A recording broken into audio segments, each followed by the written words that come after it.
그 후에 하고 2장이 시작하고 있지만 1장과 2장 사이에는 사실 많은 일들이 있었습니다. 180일 동안 잔치를 베풀었잖아요. 그리스 원정을 위한 잔치였죠. 그리고 잔치가 끝나고 실제로 아하수에로는 그리스 원정에 나섭니다. 그 이제 페르시아 전쟁이라고 불리는 것이거든요. 아버지가 먼저 시작했죠. 아버지 다리오가 페르시아와 1차, 2차 전쟁을 벌였었고요. 이 아하수에로는 3차, 4차 전쟁을 합니다. 그러니까 두 번에 거쳐서 전쟁을 하는 거죠. 근데 이 그리스 원정 두 번 다 실패해요. 전쟁에서 패하고 이제 돌아옵니다. 두 번의 전쟁에서 패하고 돌아온 후의 상황이 이제 2장입니다. 1장과 2장 사이에는 이 전쟁이 존재했어요. 전쟁을 마치고 돌아와서 심신이 지쳤겠죠. 그랬더니 아하수에로 왕이 와스디와 그가 행한 일과 그에 대하여 내린 조서를 생각하거늘 이렇게 되어 있습니다. 여기서 생각하다라는 말은 언뜻 한번 생각해 보는 것이 아니고 골몰이 생각하는 것을 말합니다. 골몰이 생각한 거예요. 뭘 생각했어요? 먼저 세 가지를 생각했는데 와스디를 먼저 생각했어요. 왕후가 생각났다 이 말이에요. 사람이 그런 거잖아요. 특히 여러분 남자들이 좀 그런 게 있어요. 좀 잘 나갈 때는 큰 소리 치다가 이렇게 실패하면 이제 약해져서 기댈 곳이 필요한 거죠. 그러니까 여러분 우리 여자 성도님들 혹시 남편이 큰 소리 치다가도 이렇게 뭔가 실패해가지고 심신이 지쳐 있으면 그냥 좀 보듬어 주시길 바랍니다. 아이고 네 그럴 줄 알았다 그러지 마시고 큰 소리 치더니 네 그럴 줄 알았다 그러지 마시고 이렇게 이제 지쳐 있으면 좀 보듬어 줄 필요가 있어요. 그 남편이 아니더라도 우리 일반적으로 그렇죠. 사람이 뭔가 실패하면 기댈 곳을 찾잖아요. 그것이 우리의 가족이든 친구든 이웃이든 그러한 형편에 빠져 있는 사람을 보면 좀 보듬어 줄 필요가 있어요. 잘 나갈 때는 좀 꼴보기 싫었어도 실패하면 보듬어 줄 필요가 있죠. 예수님이 우리를 그렇게 대하시잖아요. 우리가 곁길로 갔다가도 실패하고 돌아오면 언제든지 받아주는 것처럼 우리도 사람을 대할 때 그런 마음이 좀 필요하죠. 그래서 와스디가 이제 왕후가 생각난 거예요. 자기가 폐위시킨 왕후가. 그 다음에 그가 행한 일을 생각했대. 그 이제 왕후를 말하는 거예요. 왕후가 행한 일을 생각해 본 거예요. 근데 사실 왕후의 문제기보다도 본인이 술 취해서 그렇게 한 거잖아요. 본인이 술 취해서 한 거죠. 그러니까 이제 후회가 됐겠죠. 그 다음에 그에 대하여 내린 조서를 생각하거늘 이렇게 됐어요. 이 조서를 내가 뭐라고 조서를 내렸지 이렇게 생각한 걸 말하는 게 아니고 이 조서를 한번 다시 번복할까 이걸 고려한 거예요. 자기가 조서 내린 거에 대해서 이거 아무래도 잘못된 것 같은데 이거 바꿔야 되는 거 아니야? 이제 이런 생각을 한 거예요. 그런 왕의 모습을 보고 왕의 측근 신하들이 아뢰되 하고 이제 측근 신하들이 왕의 심경에 변화가 있다는 것을 눈치를 챈 거예요. 사실 이 측근 신하들에게 있어서는 이런 왕의 심경의 변화는 심각한 문제였습니다. 원래 페르시아는 한 번 선포한 조서는 다시 바꾸는 일이 없어요. 그게 관습이었어요. 근데 혹시 왕이 이 나라의 관습을 깨뜨리고 조서를 번복시킬까 염려가 되었겠죠. 근데 그것보다 더 심각한 고민이 있었어요. 만약에 왕이 그렇게 해서 왕후를 다시 복귀를 시키면 이 왕후의 폐위를 주도했던 본인들이 이제 위기 상황에 놓이게 되는 거죠. 왕후가 복귀한 뒤에 폐위를 주도했던 신하들을 가만두지 않겠죠. 원래 이 페르시아는 왕후를 뽑을 때는요, 페르시아의 7대 가문이라고 있습니다. 페르시아 중에서도 아주 힘 있는 가문 중에서 왕후를 뽑게 되어 있어요. 그러니까 이 와스디도 그 7대 가문 중에서 선별된 사람이었겠죠. 그럼 이 와스디 왕후 혼자겠습니까? 아버지도 있고 오빠들도 있고 관련된 친인척들이 있지 않겠어요? 다 정계에 진출해 있겠죠. 그런데 어떻게 보면 그 세력 다툼에서 왕후가 폐위돼 가지고 세력 다툼에서 밀린 거거든요. 왕후가 다시 복귀한다? 그러면 그 왕후와 관련돼 있는 어떤 정치적 힘이 있는 사람들이 같이 힘을 얻겠죠. 그러면 이제 그 어떤 정치적 싸움에서 밀리게 되고 자칫 잘못하면 지위를 잃은 것뿐만 아니라 목숨도 위태로워질 수도 있죠. 그러니까 이 왕의 측근들이 위기를 느낀 거예요. 그래서 지체하지 않고 즉각적으로 왕에게 건의를 한 겁니다. 왕에게 건의를 한 거예요. 이렇게 그 건의를 했어요. 왕을 위하여 아리따운 처녀들을 구하게 하시되 전국 각 지방의 관리를 명령하여 아리따운 처녀를 다 도성 수산으로 모으십시오. 왕을 위하여 아리따운 처녀를 뽑는데 원래 관례에 의하면 이 7대 가문 중에서 뽑아야 되는데 7대 가문에서 뽑지 말고 전국에 있는 아리따운 이 처녀들을 싹 다 모아가지고 그 중에 왕의 눈에 보기에 아름다운 처녀를 왕비로 삼으십시오 하고 왕에게 이제 건의를 한 거예요.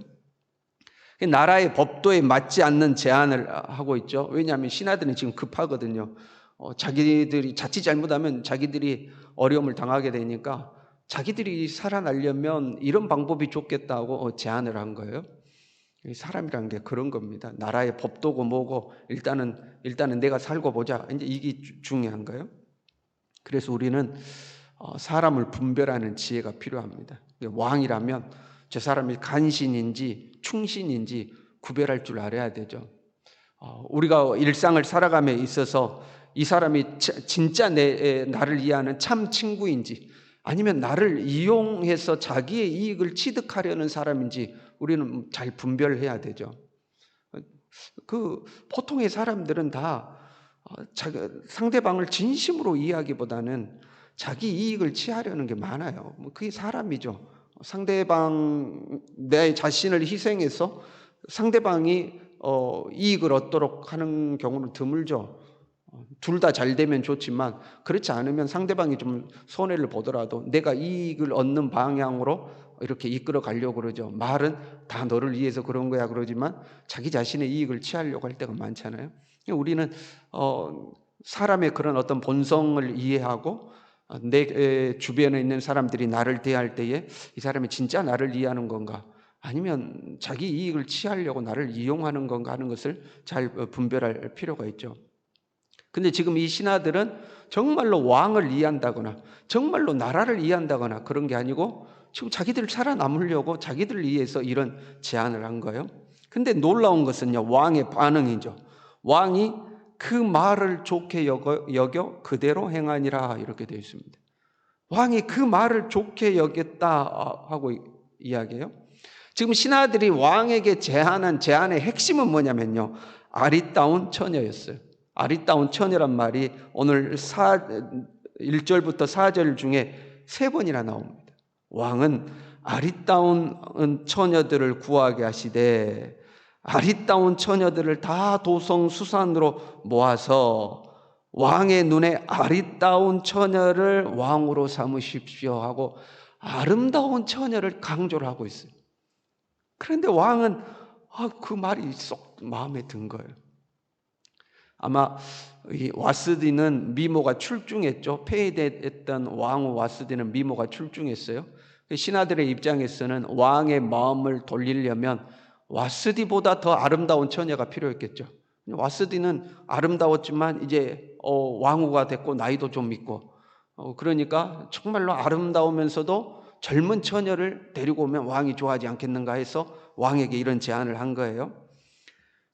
그리고 전국에서 이 아름다운 처녀들을 모아가지고 왕이 보시고 그 중에 마음에 드는 사람 고르십시오 하고 이제 제안을 한 거예요. 그런데 그러니까 아름다운 처녀에 이 초점이 맞춰져 있는데 왕은 그 말이 너무 좋은 거예요. 아름다운 처녀, 전국에 있는 아름다운 처녀를 모아다가 그 중에서 한 명을 뽑는다? 그게 너무 좋은 거죠. 그래서 신하들의 이 제안에 왕이 넘어가서 그 좋다, 그렇게 하자 하고 허락을 해준 거죠. 여러분, 우리 주위에는 정말로 우리를 위하는 사람도 있고요. 보통 부모님들은 가족들은 정말로 우리를 이해하잖아요. 그러나 우리를 이용하려는 사람들도 있죠. 그런데 우리가요, 이 사람이 나의 참 동료다 아니면 거짓 동료다, 나의 참 친구다 거짓 친구다, 이것을 분별하지 못하고 거짓 친구에게 넘어가는 것, 나를 이용해 먹으려는 사람에게 넘어가는 것은요, 우리 안에 잘못된 것에 끌려가는 마음이 있기 때문에 그런 겁니다. 마치 자석과 같은 거예요. 마치 자석과 같은 거예요. 자석이 지나가면 철이 달라붙잖아요. 그것처럼 우리 안에 잘못된 마음이 있으면 우리가 거기에 끌려가는 거죠. 돈을 좋아하는 사람은 돈에 속아 넘어가고요. 명예를 좋아하는 사람은 헛된 자존심 때문에 많은 일들을 그르치게 되죠. 거짓을 좋아하는 사람은 거짓 소문에 흥분하여 그 거짓 소문을 쫓아가고, 수고하지 않고 요행을 바라는 사람은 공짜라고 한다면, 일하지 않고 얻을 수 있다고 한다면 꼭 그런 일들만 찾아서 그리 쫓아다니는 거죠. 내 안에 그런 마음이 있기 때문에 그러한 것들에 끌려가는 거예요. 아하수에로 왕은 지금 신하들이 정말로 자기를 이해하는 것이 아니고 자기 자신들을 위해서 이런 일들을 꾸며내음에도 불구하고 그 안에 육체의 아름다움을 쫓아가는 마음이 있었죠. 왕 와스디도 아름답기 때문에 뽑았고, 지금 처녀들도 아름다운 처녀들을 뽑고자 하고, 나중에 이제 에스더를 왕후로 뽑는데 그때도 에스더의 아름다움에 반해서 왕후로 뽑습니다. 오직 아름다운 것을 쫓아가는 거예요. 아마 왕이었기 때문에 더 그랬을 수도 있어요. 나는 왕이니까 내가 필요한 것은 무엇이든지 다 소유할 수가 있죠. 내가 필요한 것은 무엇이든지 다 소유할 수 있어요. 그러니까 자기 욕망을 더 추구하게 되는 거죠. 솔로몬도 그랬잖아요. 자기 눈에 보기에 좋은 것은 다 소유하려고 그랬죠. 그 왕이기 때문에 더 그렇게 된 거예요. 우리도 마찬가지입니다, 여러분. 우리 안에 예수 그리스도가 없으면 우리도 육체의 욕심을 쫓아가게 돼 있죠. 우리가 가진 것이 많아질수록, 소유가 더 커질수록 우리의 욕망을 더 채우고자 하죠. 그래서 여러분, 힘이 생길수록, 소유가 많아질수록 오히려 더 육체적인 것을 더 쫓아가요. 왜? 그것들 내가 마음대로 얻어낼 수 있기 때문에. 내 안에 예수 그리스도의 생명이 충만하지 않으면 오히려 우리도 이 아하수에로처럼 똑같이 육신의 것을 쫓아가는 겁니다. 그 육신의 것을 쫓아가다가 세상에 속아서 실패하게 되는 거죠. 우리는 우리 안에 오직 예수 그리스도의 생명이 가득해야 할 줄로 믿습니다. 내 안에 예수 그리스도의 생명이 가득하면 예수 그리스도의 생명을 쫓아가게 되어 있는 겁니다. 예수님을 따라가게 되어 있는 거예요. 육적인 욕망이 아무리 왔다 갔다 해도, 자석이 왔다 갔다 해도, 이 자석이 왔다 갔다 하면 철가루는 달라붙지만 나무나 이런 것은 달라붙지 않는 것처럼, 세상에 아무리 우리 앞에서 왔다 갔다 해도 우리 안에 예수 그리스도가 있으면 거기에 반응을 하지 않게 되어 있습니다.